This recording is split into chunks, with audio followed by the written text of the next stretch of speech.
Hello friend, मैं प्रकाश बर्नवाल आपका स्वागत करता हूं आपके अड्डा एसएससी यूट्यूब चैनल पर। दोस्तों, आपको पता है यह सेशन हमारा 10 से 15 मिनट के वीडियो का होता है, जिसमें कि हम लोग एक ऐसा कॉन्सेप्ट पकड़ते हैं जहां से डायरेक्ट एग्जाम में क्वेश्चन आते हैं मैथ के। और इस समय जो सेशन स्टार्ट है आपका नंबर सिस्टम से स्टार्ट है। नंबर सिस्टम के काफ़ी वीडियो जा चुके हैं चैनल पर, आप उसे देखेंगे।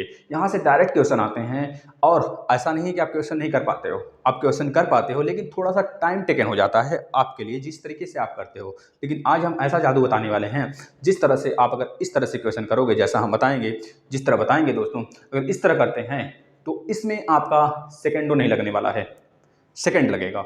10 से 15 सेकंड में आप फटाक से आंसर निकाल के रख दोगे और पता भी नहीं चलेगा मम्मी को। ठीक है ना? तो चलिए स्टार्ट करते हैं। चलिए एक क्वेश्चन, पहला क्वेश्चन लेते हैं दोस्तों।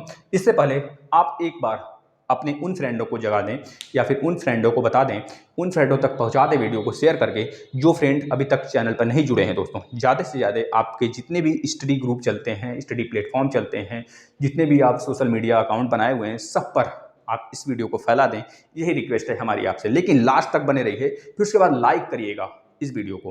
ठीक है दोस्तों, तब जाके लाइक करिएगा, देखिएगा यहाँ से सीखने को आपको मिलता है कि नहीं मिलता है। देखिए पहला क्वेश्चन हम लेते हैं। पहला क्वेश्चन आपसे अगर पूछा जाता है, एक पार्टी में एक पार्टी में एक पार्टी में एक पार्टी में पांच मित्र पांच मित्र पांच मित्र एक दूसरे को एक दूसरे से एक दूसरे से एक दूसरे को गिफ्ट देते हैं। मान लीजिए एक दूसरे को क्या करते हैं, गिफ्ट देते हैं। एक दूसरे को गिफ्ट देते हैं। गिफ्ट क्या करते हैं, देते हैं। एक दूसरे को आपस में वो गिफ्ट देते हैं। किसी पार्टी में 5 मित्र गए हुए हैं, तो कुल गिफ्टों की संख्या बताइए। तो देखिएगा ये क्वेश्चन आसान लग रहा है ना। अभी हम इसको थोड़ा सा, आसान है वैसे, खैर सारे बच्चे जानते होंगे इसके ट्रिक, जो नहीं जानते उनके लिए है। तो कुल गिफ्ट कितने होंगे, तो कुल गिफ्टों की संख्या बताइए। गिफ्टों की संख्या, कुल गिफ्टों की संख्या क्या होगी, ध्यान से देखेंगे। अब 5 मित्र हैं, तो इस तरह के सिचुएशन में हम क्या करेंगे दोस्तों, यहाँ पे 1 2 3 4 5 मित्र लिख लेंगे। अब देखिए एक तो तरीका यह है कि हम एक एक करके काउंट करें, क्योंकि यह जो पहला वाला है ना, इसे भी देगा, इसे भी देगा, इसे भी देगा, इसे भी देगा। और यह वाला है जो दोस्तों, यह भी सबको देगा, इसे भी, इसे भी, इसे भी, इसे भी देगा। और यह वाला जो तीसरा वाला है जो, यह भी सबको देगा अपने को केवल छोड़ के, इसे भी, इसे भी, इसे भी और इसे भी देगा। और जो यह वाला है लास्ट वाला, मतलब कि चौथा वाला है, यह भी सबको देगा, मतलब कि अपने को छोड़ देगा, इसको देगा, इसको देगा, इसको देगा, इसको देगा। और जो लास्ट वाला पांचवा, यह भी सबको देगा, इसको, इसको, इसको, इसको। इस तरह काउंट करेंगे तो 4 4 4 4 4 कितनी बार हो गए, 20 संख्याएं होगी, मतलब 20 गिफ्ट हो गए। तो इस तरह हमको निकालने से अच्छा है कि हम ना ही पढ़ें, ना ही तैयारी करें, ना ही अपने माँ बाप के पैसे को खर्च करें। दोस्तों तो ध्यान से देखेंगे, इस तरह हमको नहीं करना है। नहीं तो अगर थोड़ा सा बड़ा आ गया क्वेश्चन तो कैसे करोगे। इस तरह तो छोटा है, आपने निकाल लिया। अब इस कंडीशन में एक फार्मूला दिमाग में रखेंगे, क्या रखेंगे, n इंटू एन माइनस 1। बस n के प्लेस पे 5 रखेंगे, 5 5 माइनस 1, 5 गुणे 4 बराबर 20 आ गया, बराबर 20। मतलब 20 मित्र, मतलब 20 गिफ्ट होंगे। उस पार्टी में 20 गिफ्ट होंगे जो 5 मित्र एक दूसरे को देंगे। इस तरह हमको 20 गिफ्ट मिलेगा। लेकिन अगर इसी में यह पूछा गया होता दोस्तों, जो गिफ्ट हैं, गिफ्ट के प्लेस पे अगर हम हटा दे होते, 5 मित्र एक दूसरे को, एक दूसरे से क्या करते हैं, 5 मित्र एक दूसरे से हाथ मिलाते हैं। एक दूसरे से हाथ, एक दूसरे से क्या करते हैं, हाथ मिलाते हैं, हाथ मिलाते हैं, मिलाते हैं। तो बताइए उस पार्टी में कितना हाथ मिला, उस पार्टी में कितना, उस पार्टी में कितना हाथ मिला, उस पार्टी में कितने हाथ मिले भैया, कितने हाथ मिले, आपको यह बताने हैं। अब ध्यान से देखेंगे, हमने इसमें निकाला है कि कितने गिफ्ट थे, तो हमने बता दिया 20 गिफ्ट थे इस मामले से। लेकिन अब पूछा जा रहा है, उसी क्वेश्चन में थोड़ा सा घुमा दिया गया। अब पूछा जा रहा है कि उस पार्टी में अगर एक दूसरे से सारे फ्रेंड, पांचों के पांचों मित्र हाथ मिलाते हैं, तो इस तरह कितने हाथ मिलेंगे। अब आपसे यहाँ पे हाथों की संख्या नहीं पूछा जा रहा है, आपसे पूछा जा रहा है कितने जोड़े हाथ मिले। तो कितने जोड़े मिले, 20 मिले क्या, नहीं, 20 तो हाथों की संख्या हो गई ना। इसमें 2 का डिवाइड कर देंगे, 20 बटे 2 कर देंगे, आ जाएगा 10। यह 10 हाथ मिलेंगे दोस्तों, क्योंकि एक दूसरे से जैसे आप हाथ मिलाते हैं, इस क्वेश्चन में पूछा गया हाथों की संख्या नहीं पूछा गया है, इस क्वेश्चन में पूछा गया कितने हाथ मिले। जैसे एक मित्रेय है, एक मित्रेय है, दोनों हाथ मिलाए तो कितने हाथ मिले, ये एक हाथ हो गया। इस तरह एक बार हाथ मिला, फिर 2 बार, मतलब अनेकों बार मतलब 10 बार हाथ मिलेंगे। इस तरह निकालेंगे। 20 तो हाथों की संख्या आ गया ना, 20/2 कर देंगे तो 10 आ जाएगा। इस तरह निकालेंगे, 10 बार हाथ मिलेंगे दोस्तों। उसमें क्या था, गिफ्ट था, गिफ्ट को हम हाथ में चेंज कर लिए। इस तरह निकालेंगे n into n minus one, जब हाथ का कंडीशन आ जाएगा ना तो n into n minus one बटे 2 कर देंगे। क्या कर देंगे, आप फार्मूला लिख लीजिए, n into n minus one बटे 2 कर देंगे। यहाँ पे n माइनस वन जो n है वह यहाँ पे 5 मित्रों का संख्या हो गया, तो n यानी कि 5 चौके 20 बटे 2 कर देंगे तो 10 आ जाएगा आपका। 10 बार मतलब कि 10 हाथ मिलेंगे दोस्तों। यह पूछा गया है आपसे कितने बच्चे होते हैं, 20 लगा के चले आएंगे, ऑप्शन में भी 20 होता है, क्योंकि एग्जामिनर खेलना चाहता है आपसे ना। आपको खिलाड़ी है, आप खिलाड़ी हैं तो खेल दिए एग्जामिनर के साथ, अगर खिलाड़ी नहीं है भैया तो आउट हो जाइए, मतलब 1 नंबर गंवा दीजिए अपना, ठीक है ना। इस तरह आपको करने हैं। और ये क्वेश्चन आप जानते होंगे हजारों बार हर क्वेश्चन में, हर मतलब हर पेपर में आता है दोस्तों, हर पेपर में पूछा जाता है, आपको पता होना चाहिए। तो चलिए एक क्वेश्चन और लेते हैं। इसमें हमने 2 क्वेश्चन देख लिया। अब ध्यान से देखेंगे, एक चिड़ियाघर में, इस क्वेश्चन को देखिएगा, यह भी नंबर सिस्टम का ही है, दूसरे टाइप्स का। एक चिड़ियाघर में, एक चिड़ियाघर में, एक चिड़ियाघर में, एक चिड़ियाघर में, एक चिड़ियाघर में कबूतर भी है और चूहा भी है। क्या है, चूहे भी हैं दोस्तों और कबूतर भी हैं। चूहे और कबूतर, चूहे और कबूतर दोनों हैं। एक चिड़ियाघर में चूहे भी हैं और कबूतर भी हैं, दोनों हैं, और दोनों के सिरों की संख्या अगर पूछा जाए, बोला है गया है क्वेश्चन में, एक चिड़ियाघर में चूहे भी हैं कबूतर भी हैं और उन दोनों के सिरों की संख्या है दोस्तों, टोटल सिरों की संख्या कितनी है, टोटल सिरों की संख्या, सिरों की संख्या,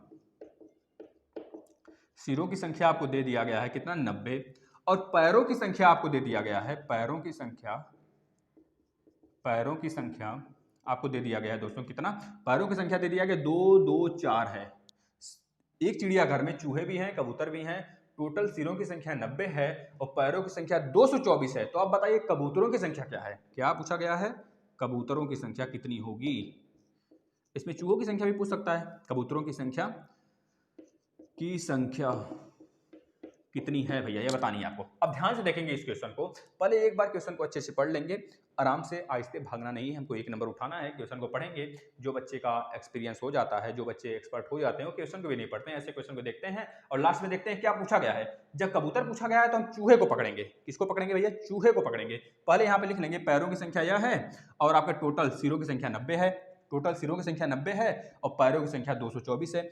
तो अब हम क्या करेंगे, इस कंडीशन में जो पूछा गया है हमसे उसको छोड़ देंगे, हम चूहे को पकड़ेंगे भैया। चूहे के पास कितने पैर होते हैं, चूहे के पास आप बताएंगे, चूहे के पास कितने पैर होते हैं, 4 पैर होते हैं। चूहे के पास 4 पैर होते हैं, टोटल सिरों की संख्या कितनी हो गए, टोटल सिरों की संख्या देख रहे हैं हम 90 है, 9 चौके 36 हो जाएगा, 90 का मल्टीप्लाई टोटल सिरों की संख्या से जो पूछा रहेगा। जैसे कबूतर पूछा गया है तो कबूतर नहीं लेंगे हम, चूहे ले लेंगे।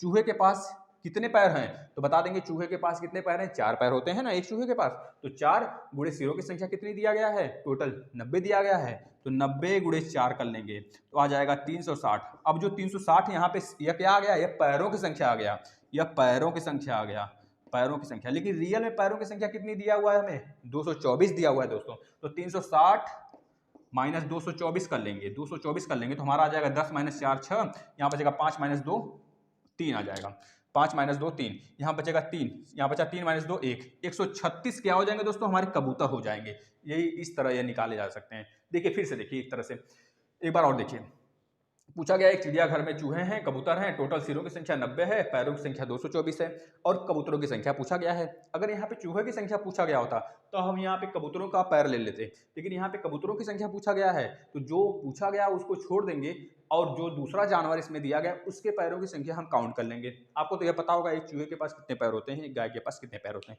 इतना तो आप जानते हैं अगर प्राणी हैं। ठीक है दोस्तों, तो कितने चूहे के पास कितने पैर हो गए, 4 पैर हो गए। चूहे के पास अगर 4 पैर है तो टोटल सिरों की संख्या कितनी है, 90 दिया गया है, 90 गुणे 4 कर लेंगे 360 आ जाएगा। 360 में से टोटल पैरों की संख्या जो यहाँ पे दिया गया है, टोटल पैरों की संख्या जो दिया गया, टोटल सिरों की संख्या नहीं, टोटल के सिरों की संख्या से तो हम चूहे की पैरों की संख्या मल्टीप्लाई कर लिए, तो आ गया 360 आ गया, जो कि एक इमेजिनरी है दोस्तों। इसको हम, ये रियल नहीं है, ये इमेजिन किया गया है, क्योंकि इस तरह यह लगाने का तरीका है, इतना मान लीजिए बस। तो 224 में से जो 224 दिया हुआ गया है वो आपको, उसको आप 360 में से क्या कर लोगे, माइनस कर लोगे। 360 माइनस 224 आ गया 136, यही 136 आपका कबूतरों की संख्या हो जाएगा। इस तरह लगाते हैं इस न्यूमेरिकल को। अब इक्वेशन बनाना चाहते हो तो इक्वेशन बनाओ ना, जब तक आप इक्वेशन बनाओगे तब तक दूसरा बच्चा आपके कंपटीटर जो है वो 2-3 क्वेश्चन करके निकल जाएगा। ठीक है, आप इक्वेशन बनाते रहो। चलिए, अच्छी बात है। अब एक क्वेश्चन इसी टाइप का और करते हैं, ध्यान से देखेंगे, इसी टाइप का सेम है। ठीक है, किसी व्यक्ति के पास कुछ मुर्गे हैं, हम पूरा क्वेश्चन यहाँ पर नहीं लिखते हैं, बस लिख देते हैं, किसी व्यक्ति के पास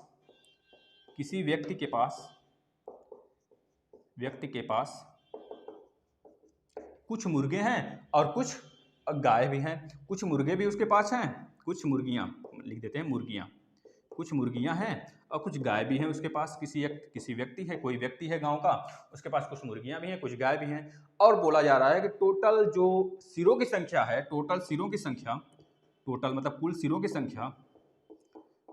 संख्या जो दिया गया है दोस्तों, कितना दिया गया है आपसे बोल दिया जाए, कुल सिरों की संख्या जो दिया गया है वो 48 दिया गया है, 48, और कुल पैरों की संख्या जो दिया गया है वो कितना दिया गया है आपको, 140 दिया गया है। तो आपसे पूछा जा रहा है कि आप मुर्गियों की संख्या बताइए, मुर्गियों की कितनी मुर्गियां हैं, इसमें कितनी मुर्गियां हैं। तो जब मुर्गियां दिया है तो हम गाय लेके चलेंगे। गाय के पास कितने पैर होते हैं, 2 पैर होते हैं गाय के पास कितने पैर होते हैं, 4 पैर होते हैं, तो 4 पैर हो गए भैया, गाय के पास 4 पैर हो गए। अब गाय के पास 4 पैर हो गए, मुर्गी के पास तो 2 ही पैर होता है।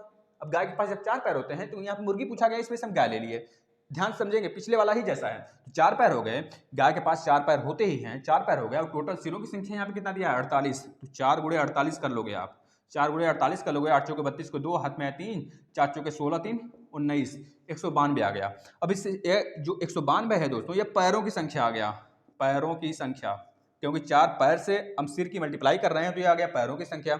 अगर हमारे पास 48 केवल गाय होते तो पैर कितने हो जाते, 192 हो जाते, लेकिन यहाँ पे हमारे पास मुर्गियां भी हैं और टोटल पैरों की संख्या हमको दिया 140 दिया है, तो 192 जो आया है इसमें से 140 को माइनस कर लेंगे तो 2, 9 माइनस 4 5, यह 52 जो है दोस्तों ये मुर्गी हो जाएगी।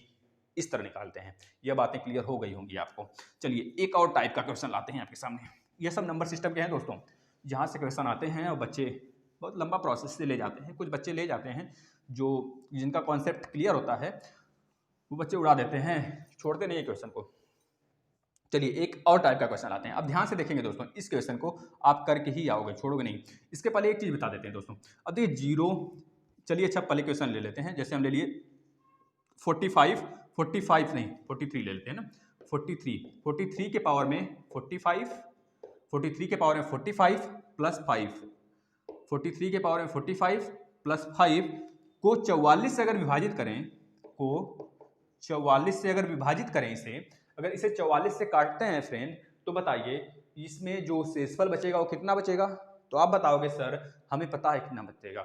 ये जो 45 दिया है ना, ये 45 जो दिया है उसमें 4 से भाग करते हैं, तो हम बोलेंगे हाँ बेटा 45 में 4 से भाग करते हैं। बताएंगे क्यों करते हैं। 45 में 4 से भाग कर दिए तो कितना आ गया पावर में, तो 1 बचा शेषफल। जो शेषफल 1 बचा है वो 43 के पावर में 1 लिख देंगे। 43 के पावर में 1 लिख दिए तो आ गया हमारा 43 और प्लस 5 दिया हुआ है। अब 43 के पावर में 1 का मतलब 43 प्लस 5 48 हो गया। 48 को 44 से भाग दे देंगे जाएगा और 4 शेषफल बचेगा। इस तरह हमारा शेषफल कितना आ जाएगा, 4 आ जाएगा। अब ध्यान से देखेंगे एक और क्वेश्चन, अभी बता रहे हैं 4 से क्यों हम काटे हैं। ध्यान से देखिए। अब देखिए एक और क्वेश्चन लेते हैं दोस्तों, इसमें आपको बता देंगे 576 के पावर अगर हम लिख देते हैं 1151। अब ध्यान से देखेंगे दोस्तों, जो हमारा 0 होता है, 0 1 और हमारा 5 और 6, अगर इसके पावर में केवल जैसे 1 है, 1 के पावर में 0 को छोड़ के, 5 के पावर में 0 छोड़ के, 6 के पावर में 0 छोड़ के, या 0 वाला पावर छोड़ के कोई भी अन्य पावर इस पे आ जाए, 1000 तक 2000 तक विषम, कोई भी विषम संख्याएं का पावर अगर इसके ऊपर चढ़ जाता है, जैसे 5 के पावर 10,000 लिख दें, 5 के पावर 10,000 लिख दें, कोई भी नंबर लिख दें बड़ा सा बड़ा, तो हमेशा और हमेशा इसका इकाई अंक 5 के पावर जो दिया गया है, पूछ दे इसके पावर में यह दिया गया है, इतना बड़ा नंबर दिया गया है, तो बताइए 5 का मतलब इस संख्या का इकाई नंबर कितना हो जाएगा, इकाई संख्या। तो हर कंडीशन में आप 5 बताओगे। इसी तरह 6 का भी है, 6 के पावर में कोई भी अन्य नंबर दे दे, अगर आपसे पूछ ले इस पूरे का इकाई की संख्या बता दीजिए, तो आप क्या बताओगे, 6 ही होगा। इसी तरह 1 भी है, 1 के पावर आपको पता है कुछ भी रहे, हम हमेशा इकाई का जो संख्या होता है, इकाई पे जो नंबर आता है इकाई के स्थान पे, वो 1 ही आता है। इसी तरह सेम कंडीशन 0 का भी है।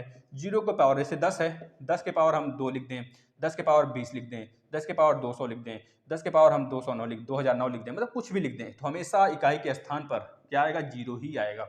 ये चारों संख्याएं यहाँ पर रट लोगे, और बाकी की जो संख्याएं हैं उसका सर क्या होगा।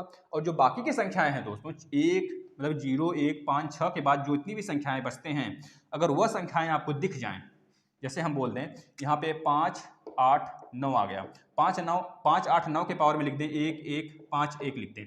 अब आपको बताना है इस पे इकाई की संख्या कितनी होगी, तो आप क्या करोगे, 1, 1, 5, 1 को 4 से डिवाइड करोगे। किससे, 4 से डिवाइड करोगे। 1, 1, 5, 1 को 4 से डिवाइड करोगे, 4 दूनी 8 बचा 3, 3 बचा ना, 4 सत्ते 28, 4 बटे 32, फिर 3 बचेगा, फिर 3 बचेगा, 4 दूनी 8, 3 बचा था, फिर 4 बटे 32, फिर 3 बचेगा, फिर यहाँ पे आप करोगे 31 हो जाएगा ना, 31 होगा, 4 सत्ते 28। अब आपका मिला जुला के 3 बच गया। जो 3 बचा है दोस्तों, 5, 8 मतलब 5, 5, 8, 9, 9 के ऊपर आप 3 लिख दोगे, और जो 9 है ना, केवल इसी को हमको इकाई का अंक पता करना है, तो 9 के पावर 3 लेके चलेंगे, 9 के पावर 3 केवल, क्योंकि इकाई का अंक पता करना है तो आपको पता होना चाहिए। 9 के पावर 3 का मतलब होता है 9, 9 नवा 81 नवा 8 9 72, 729 हो जाता है। 9 का क्यूब 729, मतलब कि हर कंडीशन में जब भी आपको यहाँ पे विषम दिखेगा, जब भी यहाँ पे आपको विषम दिखेगा 9 के पावर में, हर कंडीशन हर बार याद रखेंगे, जब भी 9 के पावर में विषम संख्याएं दिखेंगी, जैसे यहाँ पे विषम है, तो हर कंडीशन में जब विषम संख्या दिखेगा तब हमेशा इकाई का अंक 9 होगा। लेकिन जब यहाँ पे 2 हो जाता है, जब यहाँ पे 2 हो जाएगा तो यहाँ पे 4 हो जाएगा, यहाँ पे 4 हो जाएगा ना, बचेगा तो इसको काटेंगे तो यहाँ पे 4 शेषफल आ जाएगा। जो 4 शेषफल आएगा दोस्तों, अब देखिए 9, 9 9 81, मतलब कि 1 आएगा इकाई का अंक। आप इतना याद रख लीजिए, 0, 1, 5, 6 जब भी आता है तो इसमें क्या होता है, इसके पावर कुछ भी रहे उस कंडीशन में हमें वही नंबर देगा। 0 है तो 0 देगा, 1 है तो 1 देगा, 5 है तो 5 देगा, 6 है तो 6 ही इकाई का अंक मिलेगा। लेकिन अगर 9 आ जाता है, 9 के पावर अगर सम संख्या है तो 9 9 81 हमें 1 मिलेगा। अगर 9 के पावर विषम संख्या है, 9 3 27, मतलब कि 9 9 9 81 9 729, 9 मिलेगा। जब भी विषम संख्या होता है 9 के पावर, तो हमेशा 9 मिलता है, कितना बड़ा सा बड़ा विषम संख्या क्यों ना हो, ठीक है, हमेशा आप 9 लगाओगे। लास्ट में अगर 9 है इकाई, जैसे यहाँ पे है, यहाँ पे बड़ा संख्या कुछ भी दे दे, कुछ भी दे दे, इतना बड़ा संख्या दे दे। अब आपसे पूछा इसके पावर में बताओ, इसका इकाई नंबर बताओ, इसके पावर में सम संख्याएं हैं, सम संख्याएं हैं और लास्ट में 9 है, तो आपको पता होना चाहिए इसका इकाई का अंक 1 ही होगा। जब यहाँ पे विषम संख्या 1 था तो इकाई का अंक कितना होता, 9 होता। इसको आप ध्यान में रख लिए, जब विषम है 9 के पावर में तो हमेशा इकाई का अंक क्या आएगा, 9 आएगा। जब सम है तो हमेशा हमेशा इकाई का अंक जो है दोस्तों, इस पूरे नंबर में 9 अगर लास्ट में है और उसके पावर में सम है, सम संख्या है, तो हर कंडीशन में 1 आएगा। ये बातें अपनी गांठ बांध के अपने कान में, अपने नाक में, अपने जहाँ भी घुसेड़ना है घुसेड़ लो दोस्तों, क्योंकि यह भूलना नहीं चाहिए, क्योंकि ऐसे क्वेश्चन बनते हैं एग्जाम में। दिमाग में घुसेड़ लो, सबसे अच्छी चीज़ है कि दिमाग में घुसा के रखो, उससे कहीं निकलने ही न दो।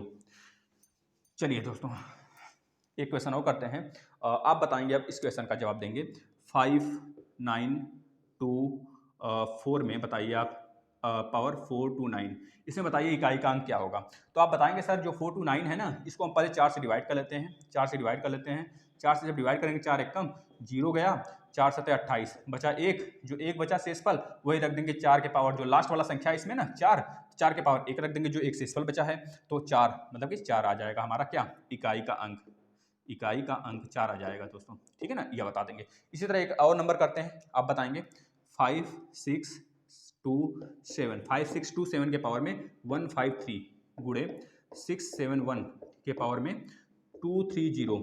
अब इसमें बताना है आपको इकाई का अंक कितना आएगा। अभी हम आपसे बताए थे यहाँ पे 1, 0, 5 और 6 जब आता है, उसके पावर कुछ भी रहता है, उस कंडीशन में वही नंबर होता है। अगर 5 आया है तो 5 ही होगा इकाई का अंक, अगर 6 आया है तो 6 ही होगा, अगर 0 आया है तो 0 होगा, अगर 1 आया है तो 1 ही होगा इकाई का अंक। तो इसमें क्या मिलेगा हमको, इकाई का अंक, सॉरी 1 मिलेगा। और यहाँ पे देख रहे हैं 7 आया, तो 7 का ऐसा कुछ हमने नहीं बताया प्रोसेस, तो 1, 1, 5, 3 को हम काट के देखेंगे, काट के देखेंगे किससे भैया, 4 से 4×3 = 12, 4×3 = 12 बचा 3, 4×8 = 32, यानी कि यहाँ पे शेषफल हमें 1 मिल रहा है। 1 मिल रहा है तो 7 के पावर 1, 7 के पावर 1 का मतलब 7, 7 × 1, यहाँ पे 1 है, यहाँ पे 7 आ गया तो मतलब 7।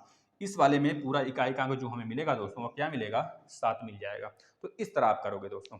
आपको समझ में आ गया होगा कैसे क्वेश्चन को सॉल्व करते हैं। इसी तरह सॉल्व करते हैं दोस्तों, अच्छे तरीके से आप सॉल्व करिएगा और प्रैक्टिस ज़्यादा से ज़्यादा करिएगा।